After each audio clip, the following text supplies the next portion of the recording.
CSK ஜெயிச்சிட்டாங்கங்க. Dhoni finishing off style அந்த ஒன்று மட்டும் தான் மிஸ் ஆச்சு சிஎஸ்கே ஃபேன்ஸுக்கு. எஸ் ஃபஸ்ட்டு மாத்தேவும் காமையும் அவுட் ஆகிருந்தாலும் பட்டேல் வேற லெவல் மூமெண்ட்டை கொடுத்தாரு. பிரேவிஸ் அதை கண்டினியூ பண்ணாருங்க. ஆமாங்க 6 ஓவருக்கு 60+ இருந்தாலும் ஆனால் 5 விக்கெட்டை விட்டுருந்தாங்க. பட் 11வது போட்டாருங்க வைபவ் வரரா. அந்த ஓவர் அவர் கொடுத்துருக்கணுமா? கொஞ்சம் ரிஸ்க்கு தான். ஏன்னா நரேனும் வருண் சக்கரவர்த்தி நல்லா போட்டுக்கிட்டு இருந்தாங்க, நல்ல விதத்தில் இருந்தாங்க. விக்கெட் விழுவாங்கிறதுக்காக ஃபாஸ்ட் பவுலர்கிட்ட போனார். பட் ரகுவன்சி ஃபஸ்ட்டு பாலே கேட்சுங்க, 11வது ஃபஸ்ட்டு பாலே கேட்சு. கொஞ்சம் ட்ரை கேட்ச் தான், பட் பிடிச்சிருக்கணுங்க. இந்த மாதிரி மதர் ஆஃப் லீக் ஐபிஎல் ஸ்டாண்டர்டில் அந்த கேட்சை பிடிச்சிருக்கணும். அப்போ தான் நீங்கள் ஜெயிக்க முடியும். அந்த ஒரு மிஸ்டேக்கு அந்த ஓவர் 30 ரன்னுங்க, 3 6 3 4 குட்டி ஏபிடி மேட்சையே மாற்றிட்டாரு.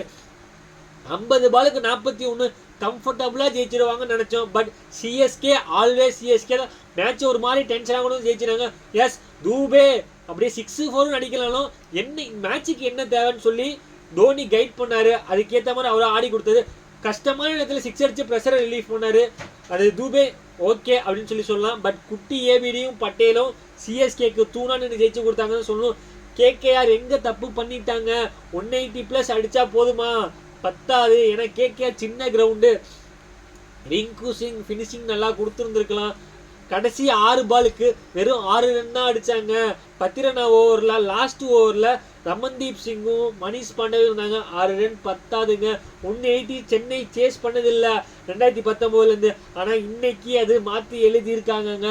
அதற்கு காரணம் பட்டேல், குட்டி ஏபிடி அண்ட் தூபே தோனி கைடன்ஸோட. ஃபைனலி சிஎஸ்கே ரசிகர்கள் கொஞ்சம் நிம்மதியாக தூங்கலாம். ஏன்னா சிஎஸ்கே இஸ் பேக். தேங்க்யூ.